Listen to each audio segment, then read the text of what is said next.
তো বন্ধুরা কেমন আছো তোমরা? আশা করি সবাই ভালো আছো। আজকে তোমাদের জন্য নিয়ে আসলাম মাথা নষ্ট করা টাইম ট্রাভেল লাভ স্টোরির গল্প, যে গল্পটা তোমাদের সবারই ভালো লাগবে। তো মুভিটা শুরু করার আগে তোমরা সবাই চ্যানেলটা সাবস্ক্রাইব করে দাও, কারণ তোমরা অনেকেই প্রতিনিয়ত ভিডিও দেখো কিন্তু চ্যানেলটা সাবস্ক্রাইব করো না, যে কারণে আমাদের ভিডিও বানানোর উৎসাহ অনেকাংশে কমে যায়। তাই তোমরা সবাই দয়া করে চ্যানেলটা সাবস্ক্রাইব করে দাও। তো চলো মুভিতে চলে যাওয়া যাক। মুভি শুরু হয় এবং আমরা আমাদের প্রধান চরিত্র মিউ এবং সোয়াকে দেখি। আজ বৃষ্টি হচ্ছিল, তাই সোয়া নিজের ছাতা মিউকে দেয়। এটি সেই দৃশ্য ছিল যখন তারা প্রথমবার মিলেছিল। এরপর কিছুটা সময় পার হয়ে গেছে। আমরা দেখি যে মিউ ঘুম থেকে জেগে ওঠে এবং ওঠার সময় ভুলবশত তার হাত লেগে একটি ফ্রেম ভেঙে যায়। এই ফ্রেমে মিউ এবং সোয়া একসাথে ছিল, এর মানে দুজনে একে অপরকে ডেট করছে। সে নিচে আসে, তখন তার মা ময়লা বাইরে ফেলে দিয়ে আসতে বলে, কিন্তু মিউ এতে মানা করে দেয়। মা বলেন যে কখনো তো আমাকে সাহায্য করে দিও। টিভিতে সংবাদ আসে যে আজ বৃষ্টি হবে। মা বলেন যে নিজের সাথে করে ছাতা নিয়ে যেও। মিউ যখন তৈরি হতে থাকে তখন মা তাকে টিফিন দেয়। মা সকালে তাড়াতাড়ি উঠে সব গুছিয়ে রেখেছিলেন। পথে যাওয়ার সময় একটি ছোট বাচ্চা এসে তার পায়ের সাথে জড়িয়ে ধরে। বাচ্চাটির মা তাকে সেখান থেকে নিয়ে যান। সে স্কুলের কাছে পৌঁছাতেই তার বান্ধবী দেখা করে জিজ্ঞাসা করে যে তুমি কি আজকের পরীক্ষার প্রস্তুতি নিয়েছো? মিউ এর কথা পুরোপুরি ভুলে গিয়েছিল। বান্ধবীর একটু কাজ থাকায় সে তাড়াতাড়ি সেখান থেকে চলে যায়। পেছন থেকে ইউতো নামে মিউ এর এক বন্ধু এসে তাকে ভয় দেখিয়ে দেয়। সে জিজ্ঞাসা করে তোমার আর সোয়ার মধ্যে কি চলছে? মিউ তখন বলে কিছুই না। ইউতো বলছিল কিছু গুজব শোনা যাচ্ছে যে তোমরা কথা বলছো না। মিউ তাকে বলে যে তুমি বড্ড বেশি কৌতূহলী, তোমার এত আগ্রহ থাকা উচিত নয়। ইউতো জিজ্ঞাসা করে তুমি কি ঠিক আছো? মিউ বলে আমি ঠিক আছি এবং সেখান থেকে চলে যায়। মিউ এর যখন ক্লাস চলছিল, সোয়া তখন খেলার মাঠে খেলছিল। সে তাকেই দেখছিল। তাদের প্রশ্নে কিছু একটা কাগজ দেওয়া হয় যা বাতাসে উড়ে নিচে পড়ে যায়। তখনই মিউ সোয়াকে দেখে নেয়। আজ মিউ এবং সোয়া দুজনের মুভি দেখতে যাওয়ার কথা ছিল। লাঞ্চ ব্রেকে মিউ এর বান্ধবী তার সাথে কথা বলে। সে বলে যে তোমরা প্রতি মাসের প্রথম দিনই মুভি দেখতে যাও, আমাদের কাছে স্টুডেন্ট ডিসকাউন্ট থাকে, তোমরা তো যখন খুশি যেতে পারো। মিউ মনে হচ্ছিল সোয়া তার সাথে বেশি সময় কাটায় না। বান্ধবী বলে যে আজ তোমার এই কথাটি তাকে বলা উচিত। ফ্ল্যাশব্যাকে দেখানো হয় যে মিউ সোয়াকে অন্য একটি মেয়ের সাথে দেখেছিল, এই কারণে সে কিছুটা চিন্তিত ছিল। কিছুক্ষণ পরে সেখানে ইউতো আসে এবং মিউ এর লাঞ্চ থেকে কিছু একটা খাবার তুলে নেয়। তারা কথা বলছিল, এমন সময় সেখানে সোয়া আছে। মিউ তখন তার কাছে যায়। সোয়া তার মাথায় হাত রেখে বলে যে তোমার চুলগুলো খুব অদ্ভুত লাগছে। মিউ বলে যে বৃষ্টি এলে এমনটাই হয়ে যায়। সোয়া তাকে বলে যে স্কুলের পর দেখা হচ্ছে। একটি ফ্ল্যাশব্যাকে দেখা যায় ল্যাবে মিউ এবং সোয়া পরীক্ষা করছিল।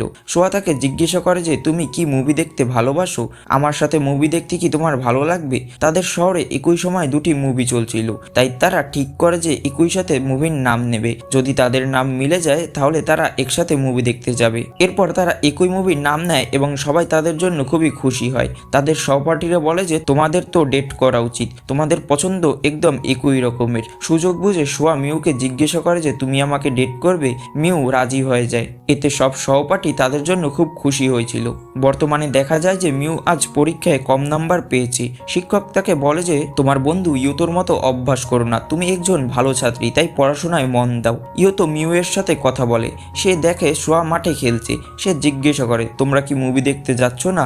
মিউ বলে যাচ্ছি। ইউতো বলে তোমাদের মধ্যে কি চলে আমি বুঝতে পারি না। মিউ বলে আমিও জানি না। সোয়া বন্ধুদের সাথে কথা বলছিল, তখন মিউ সেখানে আসে এবং তারা মুভির জন্য চলে যায়। তারা মুভি দেখতে ভেতরে ঢুকবে, তখনই সোয়ার কাছে একটি ফোন আসে। সে ফোনে কথা বলে। মিউ এর কাছে এসে বলে যে একটি জরুরি কাজ পড়ে গেছে, আমাকে যেতে হবে। সে জিজ্ঞাসা করে আমরা কি পরের সপ্তাহে এই মুভিটি দেখতে পারি? মিউ বলে ঠিক আছে। সোয়া সরি বলে সেখান থেকে চলে যায়। মিউ মনে করে যে যখন তারা প্রথমবার মুভি দেখতে এসেছিল তখন তাদের মধ্যে কিছুটা জড়তা ছিল, কিন্তু দুজনে একে অপরের সাথে সময় উপভোগ করেছিল। একদিন তারা একটি পাহাড়ের চূড়ায় এসেছিল। সেখানে মিউ সোয়াকে বলেছিল যে তোমাকে আমার নীল আকাশের মতো মনে হয়। সোয়া তাকে কথা দেয় যে আমরা সবসময় মাসের প্রথম দিন মুভি দেখতে যাব, আমাদের মধ্যে যাই হোক ঝগড়া হলেও আমরা ওই দিন যাব, এটি তোমার কাছে আমার প্রতিজ্ঞা। মিউ এসব ভেবে কিছুটা দুঃখিত হয়। সে যখন বাড়ি যাচ্ছিল তখন সোয়ার থেকে মেসেজ আসে যে আমি তোমার সাথে আবার কথা বলতে চাই, ক্লক টাওয়ারের কাছে তোমার জন্য আমি অপেক্ষা করব। সে যখন সেখানে পৌঁছায় তখন সে খুব মনমরা ছিল। সোয়া বলে আমি তোমার সাথে কথা বলতে চাই। মিউ বলে তুমি যদি অন্য মেয়েদের সাথে কথা বলতে চাও বা তাদের ডেট করতে চাও তবে আমার কোনো সমস্যা নেই। সোয়া এই কথায় খুব অবাক হয়। মিউ প্রার্থনা করে যেন সোয়া সেখান থেকে অদৃশ্য হয়ে যায়। আর তখনই হঠাৎ আমরা দেখি যে একটি দুর্ঘটনা ঘটে এবং মিউ দেখে যে সোয়া মাটিতে পড়ে আছে। হঠাৎ ক্লক টাওয়ারে বজ্রপাত হয়। আজ আবার মাসের প্রথম দিন ছিল। মিউ গতদিন যেভাবে ঘুম থেকে উঠেছিল আজও ঠিক সেভাবেই ওঠে এবং তার ফ্রেমটি আবারও ভেঙে যায়। মা কাল যা যা কথা বলেছিল আজও ঠিক তাই বলেন। আজও আবহাওয়ায় বলা হয় যে বৃষ্টি হবে, এর মানে ক্লক টাওয়ারে বজ্রপাত হওয়ার কারণে পুরো দিনটি রিসেট হয়ে গেছে। মিউ তার মাকে জিজ্ঞাসা করে আজ কী বার। মা বলেন আজ মাসের প্রথম দিন। মিউ এর কাছে এটি খুব অদ্ভুত লাগে। সে যখন স্কুলে যাচ্ছিল তখন কালকের মতো সেই বাচ্চাটি তার পা জড়িয়ে ধরে। মিউ এর মনে হয় দেজাভু হচ্ছে, অর্থাৎ সে আগে যা অনুভব করছে তা আবারও অনুভব করছে। স্কুলে মিউ এর বান্ধবীর সাথে দেখা হয়। মিউ তাকে জিজ্ঞাসা করে সোয়া কি ঠিক আছে। বান্ধবী বলে সোয়ার কি হয়েছে। মিউ এটা শুনে স্বস্তি পায় যে সোয়া নিরাপদে আছে। বান্ধবী তাকে আবার বলে যে আজ পরীক্ষা আছে, তুমি কি পড়াশোনা করেছো। মিউ তাড়াতাড়ি বান্ধবীর থেকে নোটস নিয়ে সেখান থেকে দৌড়ে যায়। সে সরাসরি সোয়ার ক্লাসের বাইরে গিয়ে দাঁড়ায়। মিউ বলে আমি তোমাকে অনেকবার ফোন করার চেষ্টা করেছি কিন্তু তুমি ফোন ধরছিলে না। সোয়া বলে তার ফোনে চার্জ শেষ হয়ে গিয়েছে। সে মিউকে জিজ্ঞাসা করে তোমার কাছে কি চার্জার আছে। তখন সোয়ার সহপাঠী তোমাকা সব শুনছিল। সে দ্রুত সোয়াকে তার চার্জার দিয়ে দেয়। এটি সেই মেয়েটি যার সাথে মিউ সোয়াকে দেখেছিল। তোমাকা জিজ্ঞাসা করে তুমি এখানে কেন। মিউ বলে আজ আমার ইতিহাস পরীক্ষা ছিল কিন্তু আমি বইটি ভুলে গেছি। তখন তোমাকা তাকে নিজের বই দিয়ে দেয়। তোমাকা সোয়াকে বলে যে তোমাকে সাহায্য করার বদলে পরের বার আমাকে ট্রিট দিও। আজ আবারও মিউ পরীক্ষা ভালো করতে পারে না। মিউ তার বান্ধবীকে বলে যে আজকের দিনটি আমি অলরেডি বেঁচে ফেলেছি। বান্ধবী বলে যে এটি কোনো স্বপ্নের মতো। তুমি কি মনে মনে কিছু কল্পনা করছো। আমি শুনেছি আমাদের ইচ্ছেগুলো স্বপ্ন আকারে বেরিয়ে আসে। তুমি স্বপ্নে আর কি দেখেছো। মিউ বলে ইয়োতো শাস্তি পাবে। আজ আবারও ইয়োতো তার পেছনে আসে এবং তার লাঞ্চ বক্স থেকে কিছু একটা তুলে নিয়ে যায়। মিউ আগে থেকেই এটি জানতো এবং সে আগে থেকে বলে দেয় যে ইয়োতো কি বলতে যাচ্ছে। পরের মুহূর্তেই সোয়া সেখানে আসে। সে মিউ এর চুলে হাত দিতে যাচ্ছিল কিন্তু মিউ তাকে থামিয়ে দেয়। সোয়া তবুও তার চুলে হাত দেয়। মিউ বলে আমি তোমাকে বারণ করেছিলাম। সোয়া বলে আজ তোমার চুল অদ্ভুত লাগছে। মিউ বলে আমি তো তোমাকে আগেও বলেছিলাম যে বৃষ্টির জন্য চুলগুলো এভাবেই থাকে। সোয়া জিজ্ঞাসা করে আজ আমাদের মুভি দেখতে যেতে হবে। মিউ বলে যে আজ আমি যেতে পারবো না কারণ আমাকে ডিটেনশন দেওয়া হয়েছে। সোয়া বলে আমি তোমার জন্য অপেক্ষা করব। মিউ বলে বাড়িতে কাজ আছে তাই আজ যেতে পারবো না। জানালা দিয়ে মিউ সোয়াকে অন্য কারোর সাথে কথা বলতে দেখছিল। ইয়োতো জিজ্ঞাসা করে তুমি কি মুভি দেখতে যাচ্ছ না। মিউ বলে আজ যদি আমি সোয়ার সাথে মুভি দেখতে না যাই তাহলে সে বেঁচে যাবে এবং তার কিছুই হবে না। ইয়োতো এতে বিভ্রান্ত হয়ে বলে যে আমি তোমাদের বুঝতে পারি না। মিউ বলে আমিও নিজেকে বুঝতে পারি না। এরপর মিউ সোয়ার মেসেজ পায়। সেখানে সোয়া বলে যে আজ আমি অন্য একটি মুভি দেখতে যাচ্ছি, তুমি চাইলে আসতে পারো। আজ সোয়ার কিছু হতে পারে ভেবে মিউ তাড়াতাড়ি থিয়েটারে পৌঁছে কিন্তু তাকে সেখানে পায় না। বাইরে এসে সে এক জায়গায় সোয়াকে তার বন্ধুদের সাথে দেখতে পায়। সে বন্ধুদের সাথে মজা করছিল এবং তার পাশে তোমাকা বসেছিল। তোমাকা ফোনের জন্য বাইরে এলে মিউ তার থেকে লুকানোর চেষ্টা করে কিন্তু তোমাকা তাকে চিনে ফেলে এবং জিজ্ঞাসা করে এখানে কি করছো। মিউ বলে বই ফেরত দিতে এসেছি। তোমাকা বলে আমি তো ভেবেছিলাম তুমি আজ মুভি দেখতে আসবে না। মিউ বলে আজ সোয়াকে মুভি দেখতে যেতে দিও না। তোমাকা বলে এমনিতেও আমার সেটাই পরিকল্পনা ছিল যে আমি তাকে মুভি দেখতে যেতে দেব না। রাতে ইয়োতো মিউকে তার লাঞ্চ বক্স দিতে আসে। সে জিজ্ঞাসা করে সোয়া কি আজ তোমার সাথে নেই। মিউ বলে আবারও তুমি আমার ব্যক্তিগত ব্যাপারে নাক গলাচ্ছ। সে তাকে বলে যে আমি তাকে আজ আসতে বারণ করেছি। ইয়োতো জিজ্ঞাসা করে তুমি এমনটা কেন করলে। মিউ তাকে বলে তুমি বড্ড বেশি কৌতূহলী। ইয়োতো বলে তোমার কান্না আমার ভালো লাগে না। সে তাকে হাসি খুশি দেখতে চায়। দূর থেকে মিউ লক্ষ্য করে তোমাকা এবং সোয়া একসাথে যাচ্ছে। তারা সেখানেই যাচ্ছিল যেখানে অ্যাক্সিডেন্ট হওয়ার কথা ছিল। সে সোয়াকে বাঁচাতে দৌড় শুরু করে কিন্তু ইয়োতো তাকে থামিয়ে বলে যে প্লিজ যেও না, আমি তোমাকে খুব পছন্দ করি। মিউ অবাক হয় কিন্তু তাকে সোয়াকে বাঁচাতে হবে। সে সরি বলে দৌড়ে সোয়ার কাছে যেতে থাকে এবং দেখে সোয়ার অ্যাক্সিডেন্ট হয়ে গেছে। পরের দিন যখন সে ওঠে আবারও দিনটি রিপিট হয়। আজ সে স্কুলের রাস্তায় সোয়ার জন্য অপেক্ষা করে। সোয়া জিজ্ঞাসা করে কি হয়েছে। তার মাথায় হাত দিয়ে বলে তোমার কি জ্বর হয়েছে, তুমি আজকাল অদ্ভুত আচরণ করছো। সোয়া মিউকে দেখে মুখভঙ্গি করলে মিউ হেসে ফেলে। সোয়া বলে অনেকদিন পর তোমাকে এভাবে হাসতে দেখলাম, হয়তো আজকাল তোমার ভালো লাগছিল না। মিউ বলে আমার বৃষ্টি পছন্দ না। সোয়া বলে হাসলে তোমাকে খুব সুন্দর লাগে। সে হাত ধরে স্কুলের দিকে হাঁটতে শুরু করে। মিউ জিজ্ঞাসা করে আজ কি আমরা মুভি দেখতে যাব। সোয়া বলে যাব। মিউ ঠিক করে নেয় যে আজ সে সোয়াকে বাঁচাবেই। আজ যখন সে ইয়োতোর সাথে দেখা করে সে উপলব্ধি করে যে কাল ইয়োতো তাকে কি বলেছিল। ইয়োতো জিজ্ঞাসা করে তুমি ঠিক আছো। মিউ বলে আমি ঠিক আছি। আজ আবারও আগের মতো সব ঘটনা ঘটে। সোয়ার সাথে দেখা করতে মিউ তার ক্লাসের দিকে যায়। সেখানে তোমাকার সাথে দেখা হয়। তোমাকা বলে সোয়া কিছুক্ষণ আগেই এখানে ছিল। তোমাকা মিউকে বলে যে তোমরা কি শুধু মুভি দেখতে যাওয়ার জন্যই ডেট করো, এটি খুব একাকিত্ব বোধ হয় না। আমি সোয়ার গার্লফ্রেন্ড হলে তার সাথে অনেক সময় কাটাতাম এবং তার খেয়াল রাখতাম। মিউ কিছু বলার আগেই সোয়া এবং ইয়োতো সেখানে চলে আসে। মিউ এবং সোয়া মুভি দেখতে যায়। এবার সোয়ার কাছে ফোন আসার কথা ছিল যার পর সে চলে যেত। মিউ সোয়াকে অনুরোধ করে আজ নিজের মোবাইল বন্ধ রাখতে। সোয়া তাই করে। তোমাকা সোয়াকে ফোনে না পেয়ে নিজেই সেখানে চলে আসে এবং তার সাথে কথা বলে। সোয়া মিউ এর কাছে এসে বলে আমাকে এখন যেতে হবে। মিউ বলে তুমি আমাকে কথা দিয়েছিলে। সোয়া বলে আমাকে যেতেই হবে। মিউ বলে যদি তোমাকে যেতেই হয় তবে আমরা ব্রেকআপ করে নেই। তুমি আমাকে ছেড়ে তোমাকাকে বেছে নিচ্ছ।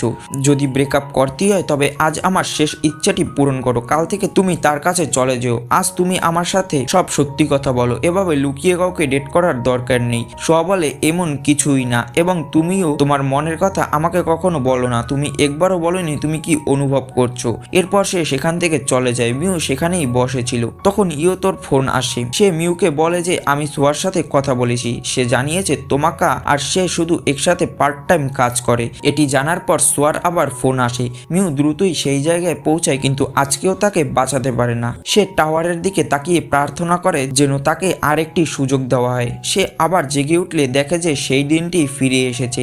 আজ উঠে নিচে এসে দেখে তার মা জামা ইস্ত্রি করছেন। সে মনে করছিল প্রতিদিন এক, কিন্তু প্রতিটি দিনের মধ্যে কিছু না কিছু আলাদা থাকে। সে চিন্তায় তার দিনগুলো নষ্ট করছিল। আজ সে সবকিছুকে সাদরে গ্রহণ করে। সেই ছোট বাচ্চাটি পা জড়িয়ে ধরলে সে তার সাথে খেলা করে। তার বান্ধবীকে ভালোভাবে অভিবাদন জানায়। সে তার বান্ধবীকে বলে যে মনে হয় আমরা চাপের মুখে একে অপরকে ডেট করতে শুরু করেছি। সে জানতো না সোয়া তাকে সত্যি পছন্দ করে কিনা। বান্ধবী বলে যে যদি তোমার এমন মনে হয় তবে আমার খারাপ লাগছে। আসলে এটি বলতে আমাকে বারণ করা হয়েছিল, কিন্তু যেদিন সোয়া মিউকে ডেটের জন্য জিজ্ঞাসা করছিল সেদিন সে সব বন্ধুদের জিজ্ঞাসা করেছিল মিউ এর কোন মুভি পছন্দ। সে সবাইকে জানিয়ে রেখেছিল যে আজ সে মিউকে ডেটের জন্য বলবে। বান্ধবী বলে সে তোমাকে খুব পছন্দ করে। মিউ এটি শুনে খুবই খুশি হয়ে যায়। ইয়োতো পেছন থেকে মিউকে ভয় দেখানোর আগেই মিউ আজ তাকে ভয় দেখিয়ে দেয়। ইয়োতো আবার সেই প্রশ্নটি করলে মিউ তাকে সাহায্য করার জন্য ধন্যবাদ জানায়। মিউ সোয়ার সাথে দেখা করতে এলে তোমাকার সাথে দেখা হয়। তোমাকা আবার সেই একাকিত্বের কথা বললে মিউ আজ উত্তর দেয় যে আমিও তার খুব ভালো করে খেয়াল রাখতে চাই। সোয়া এলে মিউ বলে চলো আজ আমরা বাইরে যাই। তারা সাইকেলে করে স্কুল বাঙ্ক করে ঘুরতে যায়। মিউ জিজ্ঞাসা করে সাইকেলে কি আমাকে খুবই ভারী লাগছে। সোয়া মজা করে বলে যে আগের চেয়ে একটু বেশি লাগছে। এতে মিউ হাসে। সোয়া বলে তোমার চুল। মিউ বলে অগাছলো হয়ে গেছে তাই না। সোয়া বলে আমার তোমার চুল এমনভাবেই ভালো লাগে। তারা সেই পাহাড়ের চূড়ায় যায় যেখানে প্রথম দিন গিয়েছিল। সে সোয়াকে জিজ্ঞাসা করে তুমি কি পার্ট টাইম জব করছো। সোয়া অবাক হয়ে জিজ্ঞাসা করে তুমি কিভাবে জানলে। মিউ বলে আমি শুনেছি তুমি তোমাকার সাথে জব করছো। সোয়া বলে হ্যাঁ, ফিরতে দেরি হলে মাঝে মাঝে স্টোর মালিক আমাকে তাকে পৌঁছে দিতে বলে আসেন। মিউ জিজ্ঞাসা করে তুমি কাজ করছো কেন। সোয়া বলে গতবার আমাদের অ্যানিভার্সারিতে আমি তোমার জন্য কোনো উপহার কিনতে পারিনি। আমি ইউতোর থেকে জেনেছিলাম তুমি আমার জন্য উপহার এনেছিলে। এই বছরের অ্যানিভার্সারি আমি স্পেশাল করতে চাই, তাই টাকা জমাচ্ছি। আমি কথা দিচ্ছি আমাদের দ্বিতীয় অ্যানিভার্সারি খুব ভালো হবে। মিউ বলে তোমার আমাকে বলা উচিত ছিল। সোয়া বলে আমি তোমাকে সারপ্রাইজ দিতে চেয়েছিলাম। মিউ এটি শুনে কাঁদতে শুরু করে। সোয়া বলে তুমি হাসো, তোমাকে হাসলেই ভালো লাগে। সে জিজ্ঞাসা করে তোমার কি মনে আছে আমাদের প্রথম দিনের কথা। সেদিন বৃষ্টি হচ্ছিল এবং আমি তোমাকে ছাতা দিয়েছিলাম। সেই দিনই আমি তোমাকে দেখেছিলাম এবং তখনই আমি তোমার প্রেমে পড়ে গিয়েছিলাম। তোমার হাসির জন্য আমি নিজেও হাসতে শুরু করেছিলাম। এরপর মিউ তাকে জড়িয়ে ধরে। সোয়ার ফোনে আবার কল আসে। সোয়া বলে আজ আমাকে জবে যেতে হবে। মিউ বলে তুমি যেতে পারো, মুভি তো আমরা যে কোনো দিন দেখতে পারবো। মিউ বলে আমাদের একে অপরের সাথে আরো বেশি দেখা করা উচিত। মিউ নিজেও চায় সোয়া সবসময় হাসুক। আজ যখন সোয়া তোমাকার সাথে কথা বলছিল তখন তাকে কিছুটা অন্য রকমের লাগছিল। তখন তোমাকা তার কাছে এসে বলে যে আমি মিথ্যে বলেছিলাম, আজ আমাদের কোনো কাজ নেই। আজ আমি তোমার সাথে থাকতে চেয়েছিলাম কারণ আজ আমার জন্মদিন ছিল। সে জানায় সে সোয়াকে খুব পছন্দ করে। সোয়া তাকে মানা করে সেখান থেকে চলে যায়। সে মিউকে ফোন করে ক্লক টাওয়ারের কাছে দেখা করতে বলে। সে দৌড়ে মিউ এর কাছে আসছিল এবং মিউ সেই জায়গায় পৌঁছায়। আজ সে ট্রাকের সামনে থেকে সোয়াকে ধাক্কা দিয়ে সরিয়ে দেয়। এতে সে নিজেই আহত হয়, কিন্তু সোয়াকে সুস্থ দেখে সে খুব খুশি ছিল।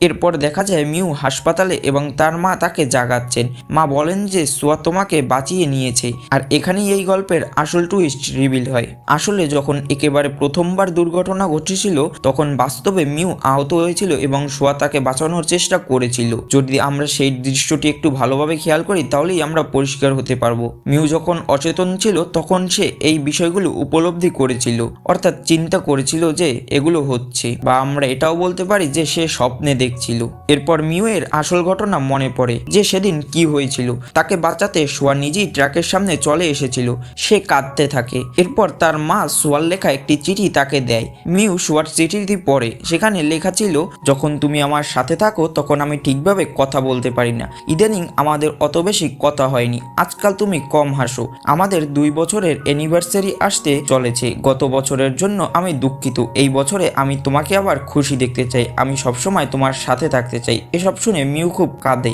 এরপর আমরা দেখি মিউ স্কুলে যাচ্ছে। সে বলে যে আমার মনে হয়েছিল সেই দিনটি হয়তো কখনো শেষ হবে না। এখন প্রতিটি দিনই খুব আলাদা। কখনো না কখনো আমাদের সবার শেষ দিন আসবে, কিন্তু আমি তার জন্য ভয় পাচ্ছি না। এখন আমি প্রতিটি দিন এমনভাবে বাঁচি যেন এটিই আমার শেষ দিন। আমরা মিউকে তার মাকে সাহায্য করতে দেখি, সবার সাথে ভালো সময় কাটাতে দেখি। যখনই শোয়ার কথা মনে পড়ে সে আকাশের দিকে তাকায়। শোয়া চেয়েছিল সে খুশি থাকুক, তাই সে হাসার চেষ্টা করে। শোয়ার সাথে কাটানো মুহূর্তগুলো তার মনে পড়ে। একদিন পাহাড়ের চূড়ায় শোয়াকে মনে করার সময় পেছন থেকে শোয়া চলে আসে। সে বলে, আমি তোমাকে খুব মিস করেছি, এবং তাকে আই লাভ ইউ বলে। শোয়া তাকে জড়িয়ে ধরে এবং বলে, আমিও তোমাকে খুব ভালোবাসি। এরই সাথে এই মুভিটির হ্যাপি এন্ডিং হয়। তো মুভিটা বুঝতে যদি তোমাদের সমস্যা হয়ে থাকে তাহলে কমেন্টে বলতে পারো, এবং কেউ যদি পুরো মুভিটা দেখো তাহলে কমেন্টে জানাতে পারো। তাহলে আমি বুঝতে পারবো কারা কারা পুরো মুভিটা দেখলে। তোমরা সবাই একটি করে লাইক দিয়ে চ্যানেলটা সাবস্ক্রাইব করে দিও। ধন্যবাদ সবাইকে।